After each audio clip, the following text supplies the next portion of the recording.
नमस्कार। आज मैं आपसे एक बात पूछूं, क्या हर व्यक्ति के जीवन में अपना घर बनता है?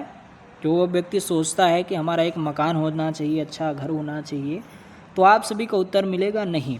लेकिन क्या आप जानते हैं कि जिसके हाथ में मकान योग होता है वो हालात चाहे जैसे हों आखिरकार घर ज़रूर बना लेता है। तो किसी भी जातक के हथेली पर कैसी रेखाएं बनती हैं जो व्यक्ति को कैसी भी हालत में घर बना देती हैं, करोड़पति बना देती हैं, है ना, अचानक से घर बन जाता है। आज इस वीडियो में मैं आपको हथेली में छुपे मकान प्राप्ति के बड़े राजयोग बताने वाला हूं जो लड़के लड़कियों दोनों पर समान रूप से लागू होता है। ठीक है, लड़के अपना दाहिना हाथ देखेंगे और लड़कियां अपना बायां हाथ देखेंगे।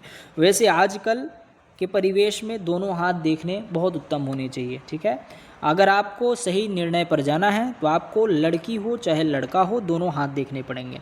ठीक है, हस्तरेखा शास्त्र के अनुसार जब जीवन रेखा से एक मजबूत शाखा निकलती है, यह आपकी जीवन रेखा है। ठीक है, और उसी के साथ साथ एक शाखा और साइड से निकल रही है, शुक्र पर्वत तक ये जा रही है ऐसे।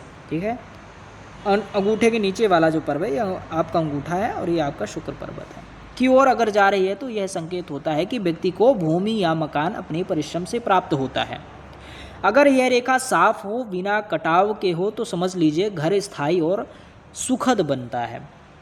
अगर हथेली में जीवन रेखा, अब जीवन रेखा ये है, जीवन रेखा, मस्तिष्क रेखा और हृदय रेखा और साथ ही साथ भाग्य रेखा, ऐसे कोई ट्रायंगल बन रहा है स्पष्ट तरीके से।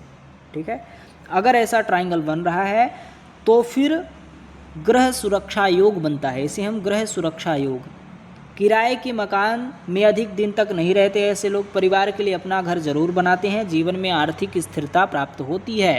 ठीक है, अगर शुक्र पर्वत भरा हुआ है, ये है शुक्र पर्वत, उठा हुआ है, भरा हुआ है, ठीक है, मुलायम है, चमकदार है, तो यह दर्शाता है सुख सुविधाओं की प्राप्ति, वाहन, जमीन और मकान का योग दिलाता है। विशेष बात है लड़की की हाथ में यह योग शादी के बाद घर प्राप्ति का संकेत देता है, जबकि लड़के के हाथ में स्वयं के प्रयास से घर बनाने के योग माने जाते हैं।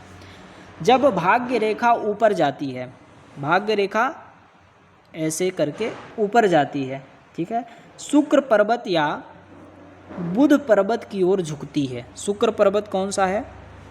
ये है इनका बुध पर्वत। ठीक है, ये है बुध पर्वत और शुक्र पर्वत ये है। अगर भाग्य रेखा ऐसी ऐसी झुक रही है, किसी किसी के हाथ में होती है, ऐसे झुक रही है, साथ में भाग्य रेखा मिल रही है और जीवन रेखा से साइड नीचे आ रही है, या कि सीधे मणिबंध से प्रारंभ होकर और ऊपर नहीं जा रही हो, सीधे शुक्र पर्वत की तरफ मुड़ जा रही हो, तो ऐसा व्यक्ति पैतृक संपत्ति या जीवन में बड़ा घर अचानक प्राप्ति करता है। कई बार यह योग 32 वर्ष की आयु में या कि 36 वर्ष की आयु में सक्रिय होते हैं। तो मित्रों, अगर आपकी हथेली पे यह संकेत मौजूद है तो चाहे जीवन में कितनी भी रुकावटें क्यों ना आ जाएं, आपको धन प्राप्ति निश्चित होगी, घर प्राप्ति निश्चित ही होगी। अगर आप जानना चाहते हैं कि आपके हाथ में कौन सा मकान योग अब बन रहा है, सक्रिय हो रहा है, तो कमेंट में घर योग लिखना ना भूलें। अगर आप कमेंट में लिखते हैं तो मैं आपको अवश्य आपका उत्तर दूंगा। जय श्री राम, जय श्री राधे। मिलते हैं आप सभी से अगली वीडियो में।